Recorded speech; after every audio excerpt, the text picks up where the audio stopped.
The viewpoints expressed on Night Fright are not necessarily those of the host, the staff, the sponsors, or the affiliate stations. Tonight's program may contain graphic themes or images. Viewer discretion is advised.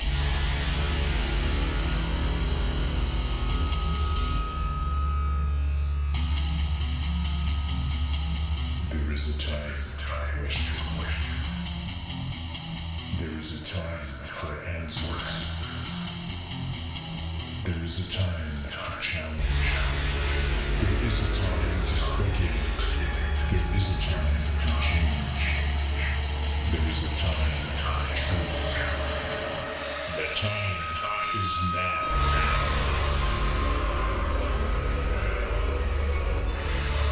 Welcome to Night Fright, your voice in the dark for horror and conspiracy.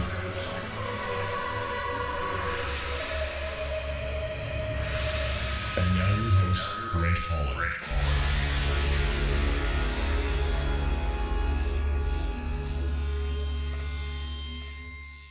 Showtime! Welcome to the show. I'm Brent Holland, and welcome one and all to Night Fright.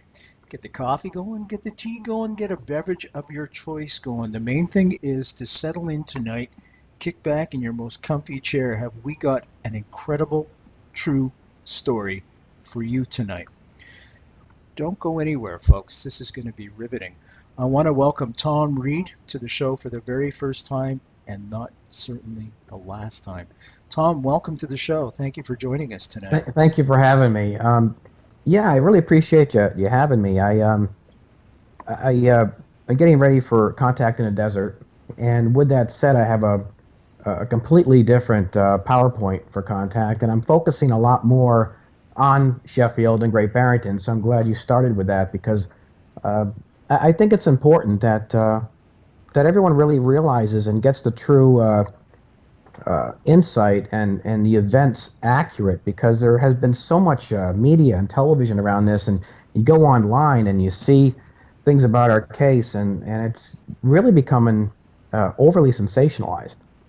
How so? Are people just trying to jump on a bandwagon, so to speak, and write? Well, there were some things said like 50 years of abductions and this kind of thing, and that's not it at all. There was a 50-year span, and there were some things said that that I sued we tried to sue the United Nations. You never ever said anything like that, So I think that for tonight, I couldn't be happier. Actually, I got a lot of my documents and so on here, so I really do want to clear the air and get this back to the soup and nuts of it, if you will. Absolutely. Let's talk about Contact in the Desert just to set it up, and then we'll jump in right away from there. How's that, Thom? Sure. Okay, Contact in the Desert, folks, is taking place at the end of May 2015, May 29th to 31st, in a place called Joshua Tree. Now, Joshua Tree, folks, is in California near Palm Springs, and it's a heavy hitter conference. Stanton Friedman's going to be there, Kathleen Martin, Patty Greer, Jim Mars. I'm trying to think of some of the Marshall Clarfeld's going to be there. All these great people are going to be there, including Thom Reed, all with one specific message, and that is contact. Not only personal contact with you, because you can get to meet and greet with these folks, but also contact from somewhere else off the planet, if you will. And that's what we're going to be looking at tonight with Thom and Thom's story. Could you imagine being 6 years old and all of a sudden, oof, you're gone? Thom, can you take us back to that night and walk us through? Sure. In 1967, well, let me start with this. We had an 80-acre horse farm on one of the highest points of Sheffield and Beckett, Massachusetts, are almost 3,000 feet high. And it's surrounded by a lot of Command Aerospace, Sikorsky, Pratt & Whitney, GE, Electric Boat is only a little ways away. So there's been a lot of speculation about, some of the military that was seen there on and off, and all the, manufacturing facilities for the, and so on. So our property, even though we had 80 acres, was still not a lot of property to own back then. I mean, there are people that own over 1,000 acres in Sheffield. It's very rural. But the 80 acres we had were pretty high up. And so we've wondered if that played a role or part in it. But to get right to the incident, in '66, my brother and I first had our first sighting, if you will. But it wasn't until 1967 where our whole family got a taste of it, if you will. My brother was on the top bunk, I was on the bottom, and we had a pretty, it was a farmhouse. So, you know, our room had the old farm handles on it where you lifted them up, you know, the old style door handles, and there were hinges on a lot of the what would be like almost a trap door, if you will, on the side of the room. And we had one closet, we had a radiator, we didn't have any air conditioning, we had a brook that ran outside that we used to listen to when we went to bed. And outside that window in that brook, there was nothing. There was some trees and a field, and there was nothing back there.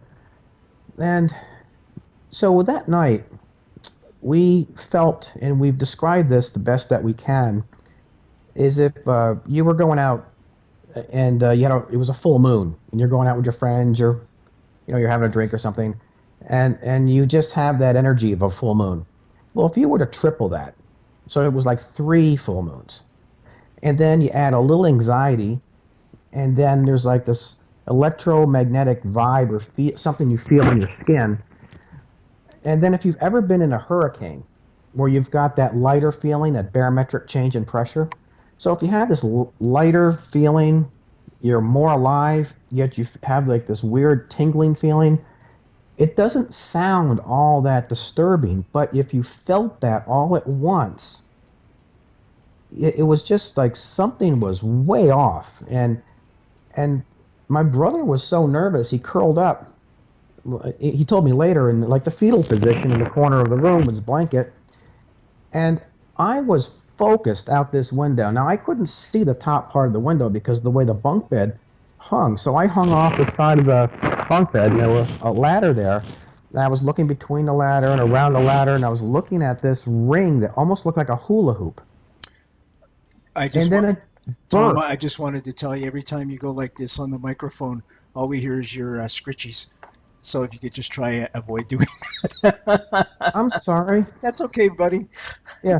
I'm trying to be very descriptive. That's okay, buddy. No, okay. Yeah. So at six years old, this is overwhelming, these feelings. It was, yeah, I was looking around the ladder and looking out the window to that, what looked like a little disc of a hula hoop, like a blue and white light, and I was fixated on it. And next thing I know, my brother said it burst into the room like it was fired into the room or shot into the room. All I remember is being engulfed in what felt like an ocean wave because of the weight that hit my chest. I felt like I flipped. I didn't go forward. I went off to the right, but I was completely inverted. So I went from laying in the bed to realizing I was standing up. So I don't know how long this was. I was young, but I remember laying down, standing up now, and then being completely inverted, all within, I don't know, 3 or 4 seconds. I really can't remember, but I can tell you that I remember standing vividly, and I remember the feeling of being tossed, and I was hit in the chest. And you know that bubble wrap when you want to mail something? There was those air pockets. I felt like I was wrapped in almost like that bubble wrap because I really couldn't move anything. Nothing, my arms weren't flapping around or anything. I just felt wrapped in this white pocket whitewash. And that was the last thing that I remember from the home. Now, my brother ran down the ladder and went in to try to wake my mother. She wouldn't respond. It was a long time before she finally, my brother was between the wall, kicking her with his feet, trying to get her to wake up. My grandmother was in the room with him because we had an elderly aunt. She had leukemia. She was from Hollis, Queens, that took over another room. So being that my mother was single at the time, a lot of people don't know that, my grandmother bunked in the master with her that night. And she was in there for months, until we were Daisy passed. But so neither one would respond. And then as my mother finally came to, if you will, or came out of this, whatever it was, my brother was like, Tom's gone, Tom's gone. And so she followed him across the top of the staircase. And then it was like a bunch of doors slamming, is the best way that she describes it. I wasn't there, but like doors all boom, boom, boom, boom simultaneously. And then next thing my mother knows, Matthew's missing. So she saddled the horse. She ran up to the stable and got her horse and rode around the property looking for us. My grandmother went on to the screen porch, and we had floodlights because we had a farm. So we had floods on the pole and the side of the house and the stable and everything. So she hit all the floodlights. We were nowhere to be found. What are they going to think? My parents, are they outside? They looked in the house. Where would they be? And we had, like I said, 80 acres, but we had a hay baler that was so far up the hill that, it was a long way anyway. You're thinking maybe it's, 15 acres maybe up there.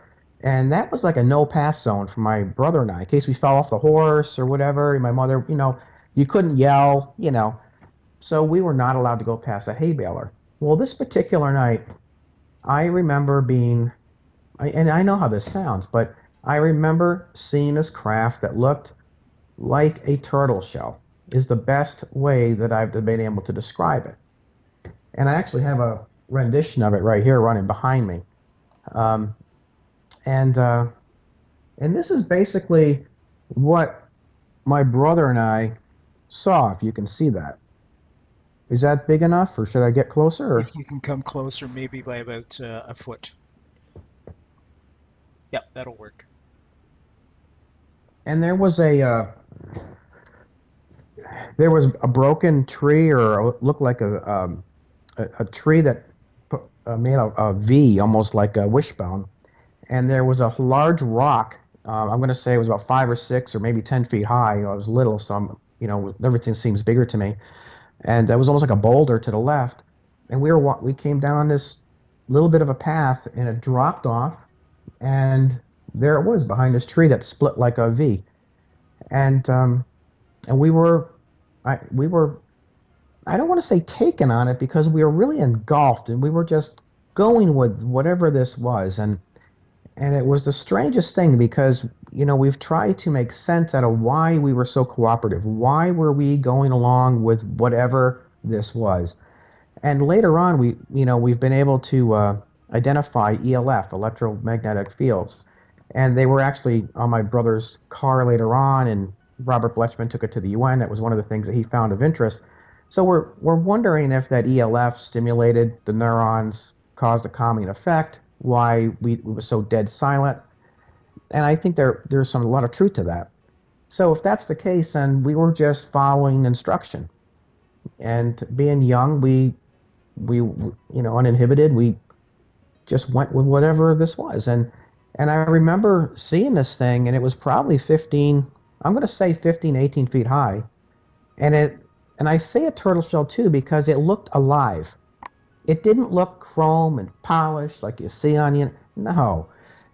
It was rounded on top. It had some type of lines in it, which looked like a turtle shell. I don't know if it was squares or lines. I can't remember. But it was etched in with lines. And when it came down, it was very round around the side. It didn't come to a point. It almost looked like a tire. Like if you took a tire, not when it stuck out, but just that lip, like a protective rubber-like type of thing. Although it wasn't rubber, I'm just saying that gave it that appearance of a tire rounded edge around it. And there was no landing gear on the thing. There were some lights coming from somewhere, enough that I could see. And we were taken inside. How that happened, it's fragmented. I don't know. I remember seeing a figure. I don't know if it was human, not human. It looked somewhat human, resembled a human. And that was the last thing I remember about being outside of it. Then I remember this area that was about 15 by 15. It was very bright. Like a lot of people referenced that, but it was. It was all white and bright. And we didn't really hear any noise. My brother said he felt like a rhythmatic type of thing. I don't really remember that, but he does. And when you walked, it was very quiet, almost in the best way to describe what it seemed like. And that was a long time ago, but to give you an idea, you go to the dollar store and you get those little rubber pieces to take a top off. It was almost like if you were walking on that, very bright, and it was very quiet. Um, and yet, every time we went somewhere or were taken somewhere, and we were, everything seemed to be like in zones. There was an individual to my left that walked me out this area, about the size of my room right here, went out to the right, and this hallway turned like almost like a question mark. And when I passed my brother, now my brother was taken out. I was actually first when we were walking down outside this thing, yet we must have been separated for a little bit of time there because I actually walked by him. So he was in the inside further than me. But he had a club foot. He had a brace on his leg too, so maybe there was some attention given to that. He thinks there might have been. We don't remember all of it, and we remember lots of it, but so I was taken around him, and when I walked by him, he had a figure next to him, which again looked somewhat human.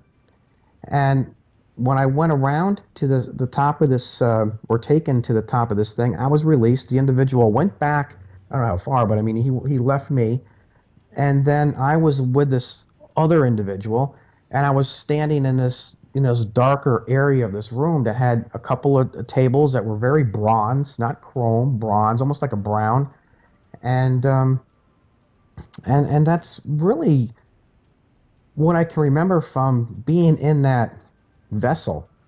Now, we remember both of us coming or being coming to staring at each other. My brother was lower in the yard. He was almost in the driveway. I was closer to the stable, so I was higher up than him because it was on a hill. And I'm going to guess maybe 15, 20 feet away from him. And we were kind of locked looking at each other. Now, both of us felt very, I could see him, and I could see my mother come out, and we were staring at each other, yet my mother says that we were almost like comatose. We were very placid.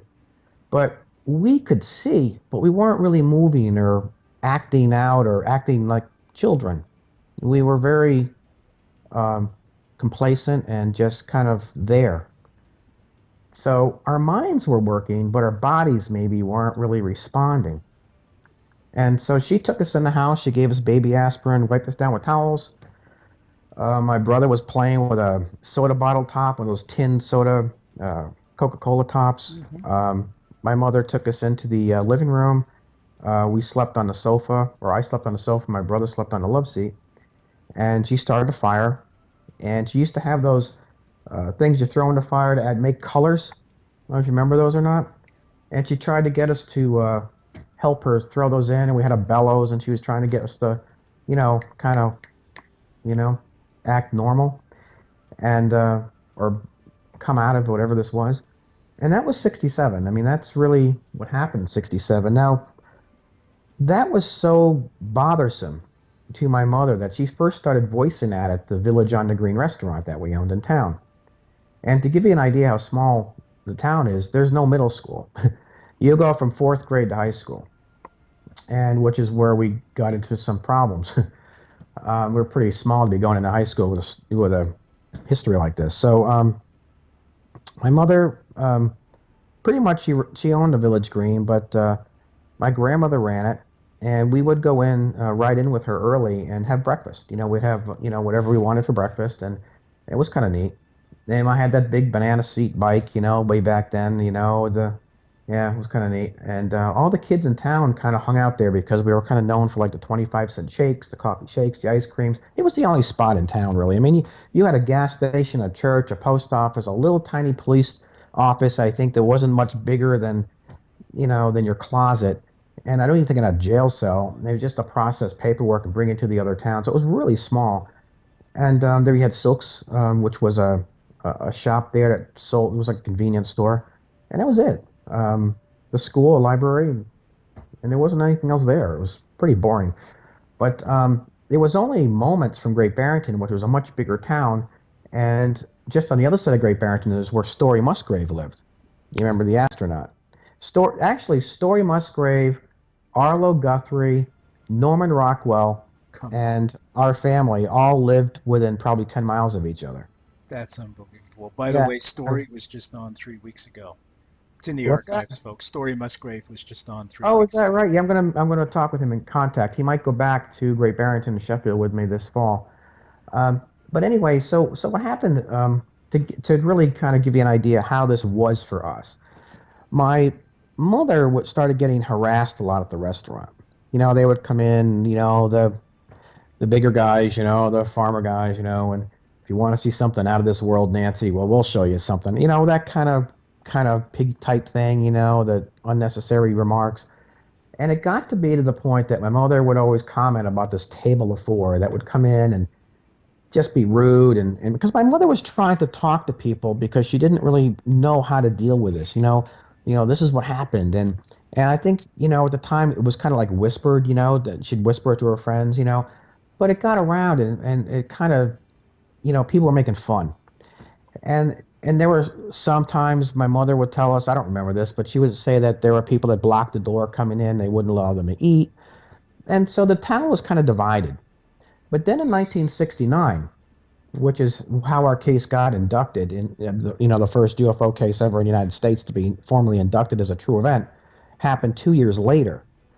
And when that took place, a lot of those who were involved in that restaurant scene or would come there to eat, they changed their tune because it was witnessed by a lot of people. And so you had a lot of people now all of a sudden, I'm sorry, Nancy, we should have, I know it was hard for people back then to accept, but when so many other people witnessed it in 69, it changed, it basically saved the reputation of our family. But to my mother, the damage was already done. When she needed people to be by her side, they weren't there. So that's why we moved to Great Barrington, and that's why Great Barrington formally inducted it, because that was like our fresh start. Then it was only maybe 2 miles from Sheffield, but it was a different school district, the whole thing. So what happened in 69? Well, in 1969, I was leaving a 4-H, I was riding in a 4-H horse show, and my saddle came loose. I've told this before. And I mentioned the saddle coming loose because we left early. I didn't stay for the entire competition. I got a brown ribbon, and I was I was disappointed, and you're with other friends from school now, and that, at least you don't want to. A brown is not good. Blue, red, not brown. And so my mother said, well, why don't I take you out and get you an ice cream or something? So she took me to a place called the Meadows, which is right on Route 7. It's still there today. I think it's closed down, but the building is still there today. And we sat on picnic tables in the back, and I had a burger or whatever, and she got me some of those fireballs, and because it was Labor Day, we had our cook locking up the restaurant. So they decided to go to our Village on the Green restaurant and make sure it was locked up and do the night deposit drop. And so she did. She went to the back door, we made the night deposit drop, and we were heading back to our farm on Boardman Street, and we had just gone over what is referred to, or still today called, the Sheffield Bridge. And as soon as we got over the bridge, there was this line of trees on the left-hand side. And my grandmother turned around because she saw me giving candy to my younger brother and thought, well, he's too young, he could choke, kind of thing, And so she saw these lights, and it really was lit up. I can't remember distinctively, but I remember, just there's nothing there but swampland and water, and you can't really even walk there. I mean, it's swampy, and yet, well, it was all lit up. And there's nothing there. I mean, when I say there's nothing there, I mean, nothing. I mean, it's just still to this day, 40 years later, there's still nothing there. And bang, it was like lights everywhere. And I looked off to the right because I was looking to my brother to get the candy back, I guess. I can only guess or assume. And I saw what looked like an orangey glow or off to the right. And so I'm looking over this way in the back, and it was like all open with water and swampy stuff, and there were hills and little spots of trees, and there was this big orangey glow thing So I'm looking over this way. Next thing I know, the car had come to a stall or off the right side of the road. We heard stones on the. It was just like the bedrooms thing where you got that lift. All of a sudden it gets quiet. You don't hear anything. It's that weird feeling again, and it was just like a dead calm. And the car just came to a slow roll off to the side. My mother doesn't know if she stopped it, if it just stalled. We really don't know. It was a long time ago. But it did come to a stop where it was a wider spot in the road, so I have a feeling she was probably trying to pull off, and then it stalled. And then it was just, again, it was just dead. It was nothing. You couldn't hear anything. And then bang, this eruption of crickets and katydids and frogs or whatever these, it was just loud. It was so loud you couldn't, it was unbelievable. And then boom, we're not in the car anymore. Next thing I remember, I'm in what looks like a hangar, almost like an airplane hangar. It was open. It was like the size of a football field, if not bigger. And I couldn't really see much. There were carts. Now this is where it gets interesting. There were carts to my right. Now if this was a football field, I'd be at like the 3 to 5 yard line on one corner. So there was a wall not far from me. There was a wall behind me, and it was all open off to the left. But there were silver carts, just like, and I reference things from school, just like we would put the projector on. You know, that's how I referenced it. So it looked like a utility cart. And that was the only thing I saw in there, and maybe because it was shiny, I happened to see it. I didn't see anything else. Then there was an opening ahead of me, and there was a light. Someone came in. Before, in '67, I felt very engaged, very in tune, or not fighting whatever was happening. This time I was very nervous, and it was very different. It was very militant and orchestrated, and at least it felt that way. Maybe it was because I was more conscious. But I walked to this person, and I was grabbed by my left arm very hard, very hard. It hurt. I was taken out the door, almost pushed, and out this door it went to the right, very high ceilings. I'm going to guess, again, I was younger, but it seemed almost twice as high as the ceilings in our home.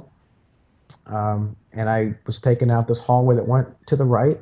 It came to a T, and this was not windy. It was very simple by design. So I went out this door, took a right, took a left, and then I was brought into a room that concaved inward, almost like a can, like a big coffee can, you know. And there was a little bit of a spot to sit. I was put on this lower table to sit. I wasn't laying down. I was sitting on it. And there were two people off to the right. And again, I say they look human. They had human features. I'm not going to say they looked like your typical gray, because they didn't. They had a small chin, if I remember right. They were a little, just odd enough that they didn't look like normal people, but they weren't like, but they did have like eyewear or dark eyewear. I would think that's what it was. So they did resemble what people describe, but they looked very human to me. And at the time, being a child, I had no other reference anyway. You know, what else would they be? But still to this day, I think that they were very human. Hybrid, maybe? I don't know. But there were two at the bottom. There were a couple behind me. I'm going to guess there were 4 or 5 of them around me. But there were these two, what looked like insects, and I keep referencing these. Looked like an ant. It had a head of a red ant. Had very stick-like legs. It was had almost a teardrop body. The arms and legs kind of stemmed from the same thing. As a child, maybe it looked like a little bit like a spider, but after looking at the sketches I made as a child and talking to my brother and going online and all the research we've done with books, it looked like an ant. That's really what it looked like, an ant on 2 legs. And Alien Mysteries really kind of cornballed that up, because it didn't look anything really like what they showed. The JFK Assassination, the definitive book by Brent Holland. From inside the Oval Office to Daily Plaza, first-person witness accounts. Order yours right now.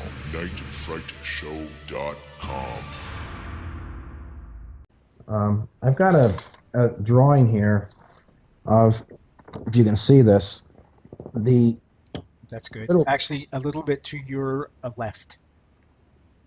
Yeah, and down a little bit. well, the black little one there is what I drew as a child. Okay. And that is what I paid an awful lot for an illustrator to work with me on. Okay. But that is actually very similar or close to what we saw. And for the longest time, I'd said to myself, how would anyone believe that? But that is what we saw. It had human hands. It was under intelligent control. It was, in my opinion, probably something that was engineered or a designer type of being for a particular function. But it didn't really respond to me. One turned its head for a moment. It was like we were not even there, you know. But it was staring at a wall. It never really moved. It lowered and raised itself a little bit, but that, you know, nothing much more than that. But when it turned to me, I ran out the right side of this bowed-in area, and I got into this huge hallway. Now, this hallway was bigger than a basketball court, and it had two hallways off to the right that you could drive, like a two-lane highway, if not wider. And then off to the left, it was much wider, almost like a 4 to 6 lane highway. So, and then the walls bowed outward. Remember I said that room bowed inward? It was because the hallway was a big circle with two hallways off to one side and a big one that looked like it filtered out, almost like it was going to take traffic from the right and filter them into the bottom. Is really what it looked like. And then it bowed outward maybe to handle the flow of traffic, of whatever it was. But that's what it seemed to me to be. And I ran out to this thing. I don't know where to go. I heard some voices. I've mentioned before, I believe it was my mother. My mother did say she was crying out for us or calling our names. It's hard to say. And Alien Mysteries said my brother was with me. My brother wasn't with me. I was by myself in this room. But I was brought back in and laid on this table, and this cage-like apparatus came out of the ceiling. It was in two parts. The top part was rounder. The bottom part was like a cage. It kept me pretty much in place. The second one came over it, and there were holes in the side of it, and these what looked like raisin packs, I guess would be the best way to describe it, were put on my body. One was put on my mouth. I felt a bump to the head, and an Alien Mystery showed him putting rocks on me. I don't know what that was about, but then I was back in the big room, and I'm back in the car, and we all kind of I'm gonna guess came back around the same time. Now there's two. Now here's another problem. My mother was not in the driver's seat. My mother, when we got back in the car, my grandmother had been the only one conscious. So, and she was in the driver's seat. So she went and immediately drove back to town because it's the only place open, the only spot with people. Again, our house was out in the middle of nowhere. You want to get some help. So she just turned the car around, or did she? My grandmother wasn't sure if the car was already faced that way, or did she turn it around, you know? And for the longest time, she thought the car, she actually gave testimony at one point that the car was turned around. And because she wasn't sure, you know, she was in disarray. But my father would say, you know, do you really think aliens can drive Bel Air station wagons? So again, there's what really happened? Was there a military influence? Was something joint? But she went back to town and pulled in front of Silk's convenience store, general store, was out of the car. I was the second one to wake up, and I saw her out the window just before she went in. I got out, I was calling her name, Nana, Nana. I went to grab her. She went up the stairs. She went into the store. She went straight to the back, got wrapped up in these bikes and carriages. I tried to grab her hand. I don't know why, because I couldn't pull her through the bikes, but I was grabbing her hand. And the clerk came out or not came out, but I mean, he took notice. My grandmother came back around. They talked for a moment. I think he was probably asking if she's okay. And we went back out of Silks. I don't know if she accomplished anything going there, but she probably told them that something had happened again. Because this was no secret in town that we were having something going on. But they didn't believe it at the time. They did, but they didn't. You know what I mean? They didn't know what to think. And so we drove back to the house. And I'm going to guess maybe, I don't know, 3 or 4 days later, we had heard that a lot of people saw this craft. Now, was given a HINET classification. It was given a CE1, just a CE1 back then, but it was issued a HINET classification during the years of Project Blue Book, September of 1969. There were about 5 or 6 people from Egremont. There's a big country club in Egremont that gave testimony. There were people that called the police department. There were those who called WSBS radio, whose letter's still in Roswell today. There were calls that came in over the next couple of weeks. People were talking about it, in school, you name it. And then, kids were drawing things in school, Little Green Men from Mars, all that kind of thing. And then our restaurant became like the hub. People started hanging out at our restaurant and talking about it. And so that, like I said, it kind of saved the reputation of my mother, but she sold it. We sold the farm. We sold the farm after I hit my mother in the eye with a fork. She came in one night to give me a kiss goodnight, and I used to sleep with a fork. And I was scared, I guess, and she came in that second time and leaned over me, and I lunged up, and I think that was, hey, they've gone through enough.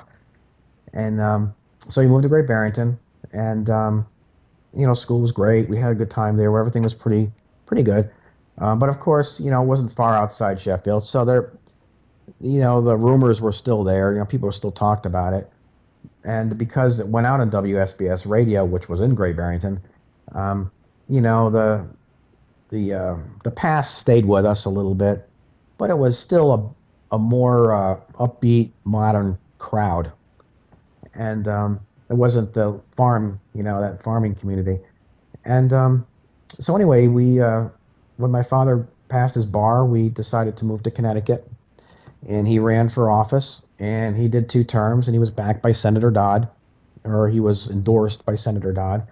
Had coffee at Governor Weiker's house, or the governor's mansion, across from Elizabeth Park in Hartford, West Hartford. And I had to stay in the kitchen. He got to go in the living room, but anyway. So what happened to your dad? Yeah, while he was in office, he met a lot of people, and he met this guy, Robert Bletchman, who actually used to work for the Center for UFO Studies and was friends with J. Allen Hynek.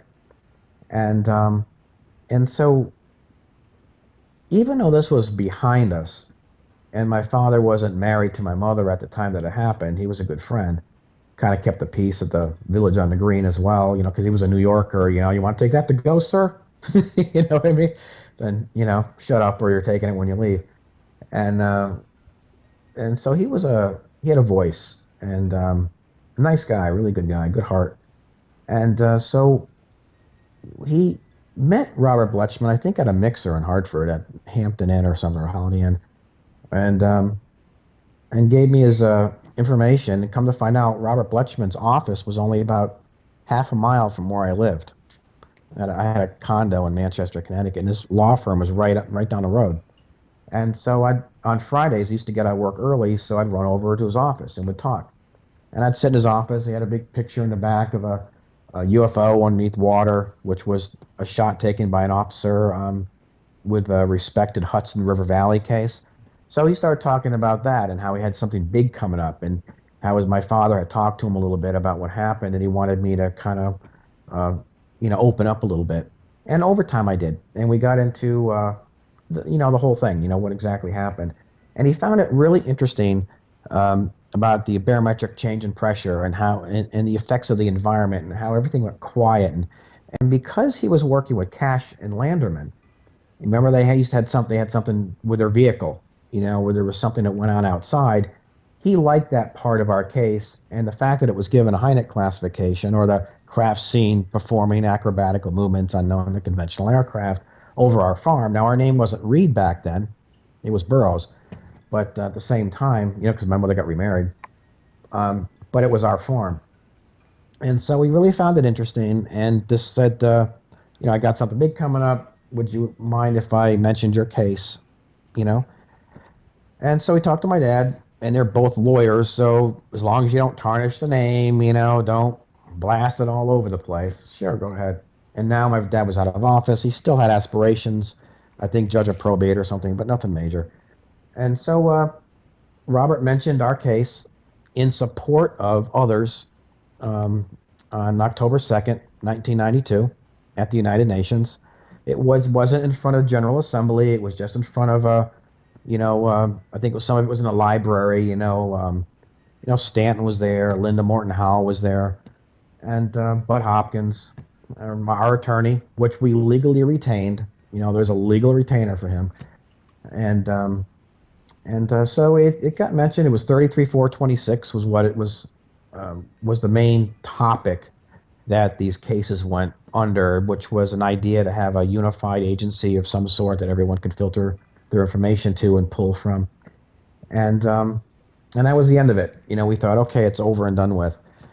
And then in 2006, my father, or I should say 2005, actually, I should back up a little bit. My father came down to Florida. I used to live right outside Boca. So I owned Miami Models in South Beach.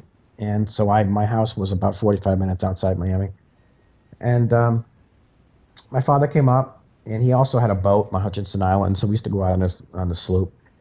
And we started talking about, when you want to do your book.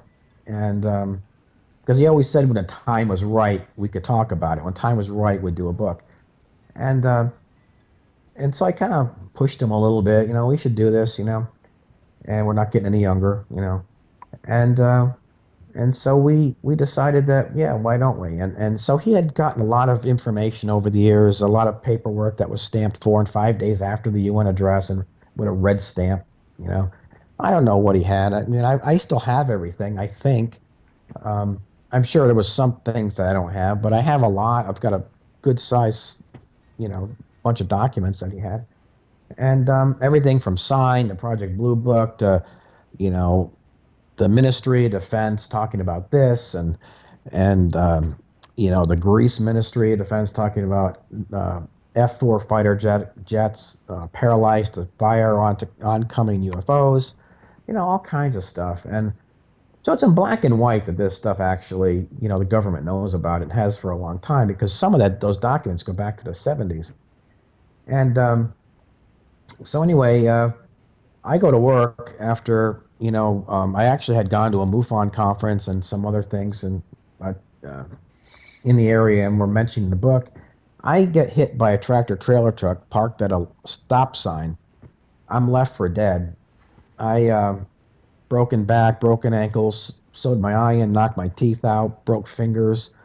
My father comes flying back into Florida, and I couldn't walk to the bathroom. I had block injections, I had surgeries, I had deep vein phlebitis, fractured knee. I almost died. And I was parked at a light going to the work the same way I always did.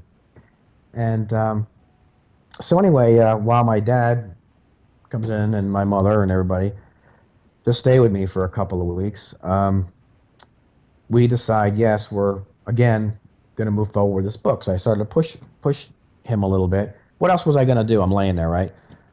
So he goes back to Connecticut, and about 5 or 6 months after he left, my father gets killed on the same day, October 2nd, 2006, but 14 years later. So if my accident wasn't bizarre enough, his was. So the mayor of Bridgeport, who was a friend of my father's, calls in the CDC from Atlanta. Now, Atlanta didn't go in. They hired a third-party contracting company in Connecticut, outside of Bridgeport, to come in and evaluate the building. They found that there was something what they believed was recently broken into an air conditioning unit, a big one outside his office. His computer was wiped out. His Mont Blanc pen was stolen. There were new ceiling tiles in the ceiling for whatever reason. Doesn't make sense because there was no work order to have those done. And so the doctors, when my father went to work that day, perfectly healthy. My father was 56. He went into work, his head went down, broke out in a sweat, temperature skyrocketed. They rushed him to Yale New Haven Hospital. He was a public figure. There is a proclamation in our family's honor. There is a local holiday dedicated to our family. That's true. There's also a bench in the city green, a commemorative bench in honor of my father. And my father was a politician, and he was a lawyer. So when he went to the hospital, he received the best care. He was a big shot in the area. So what's the first thing they do? They give him a lot of antibiotics, get that temperature down, right? His temperature went up.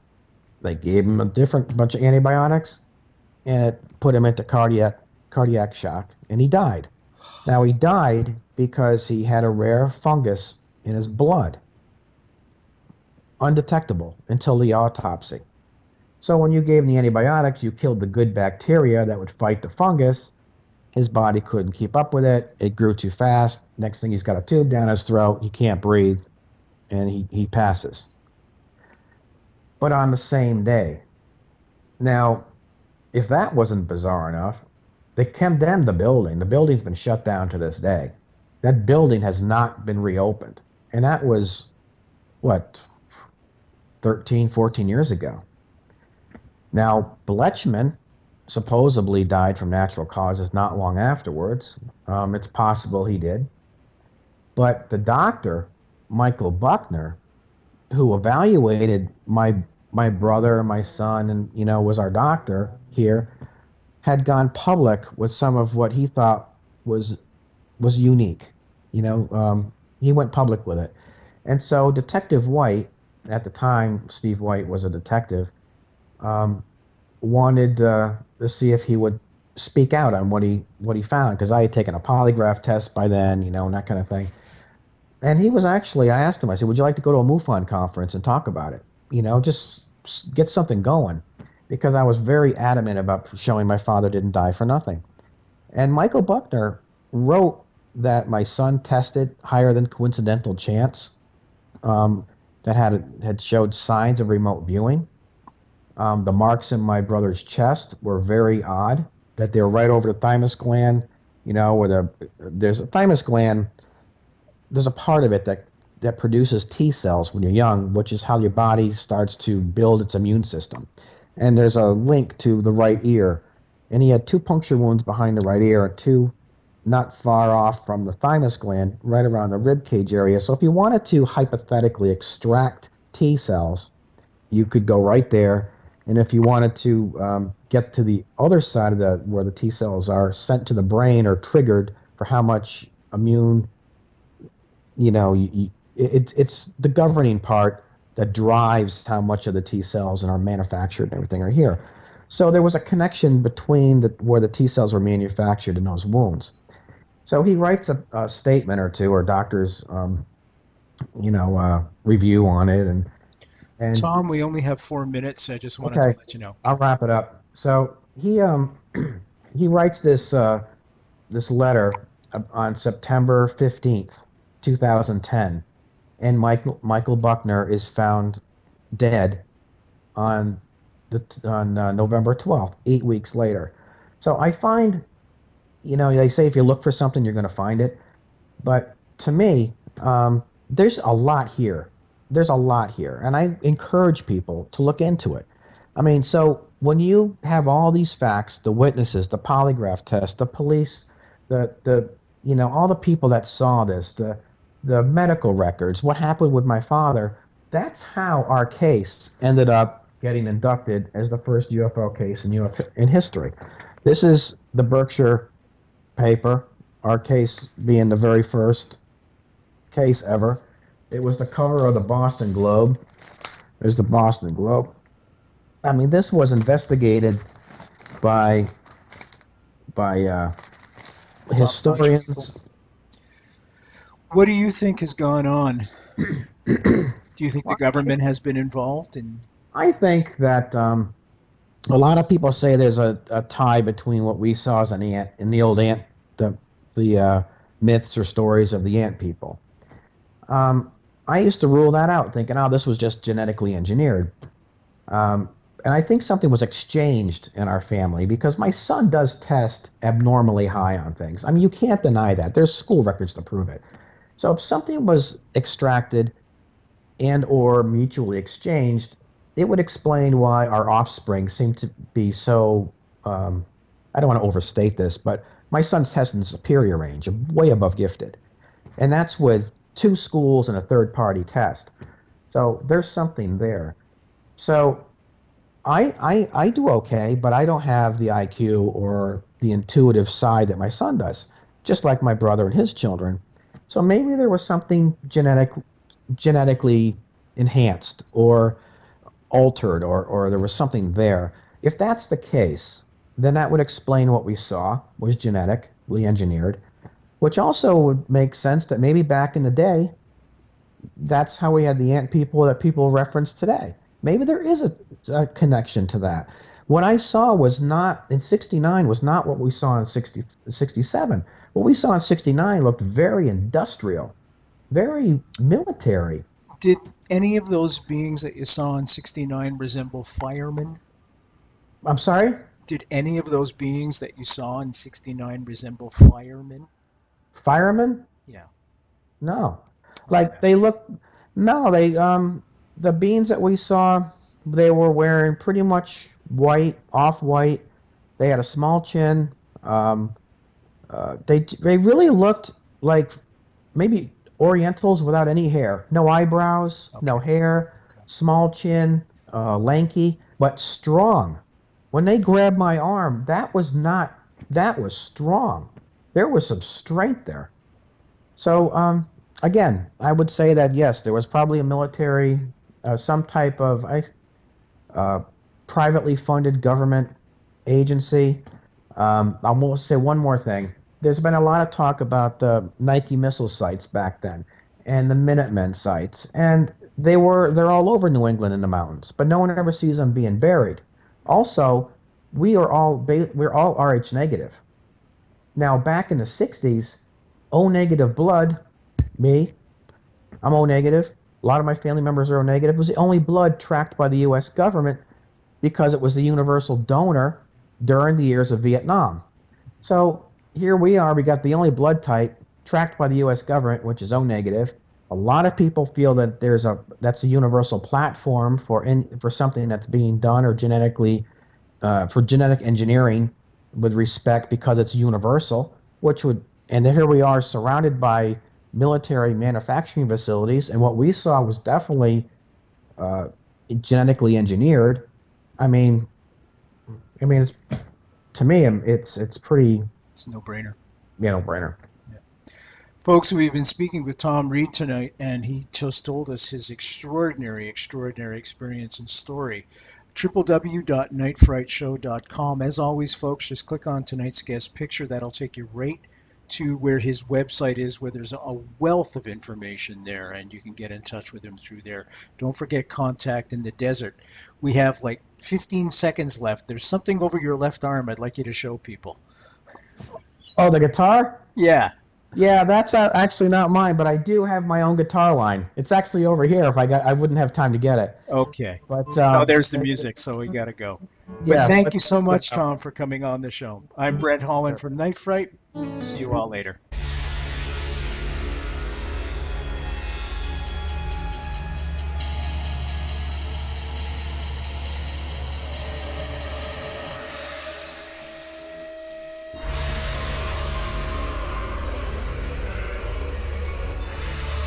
You're listening to Night Fright am your host, Brent Hall.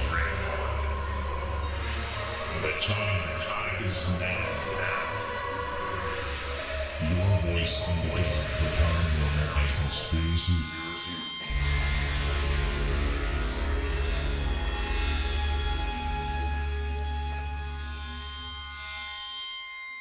The JFK Assassination, the definitive book by Brent Holland. From inside the Oval Office to Daily Plaza, first-person witness accounts. Order yours right now, nightfrightshow.com.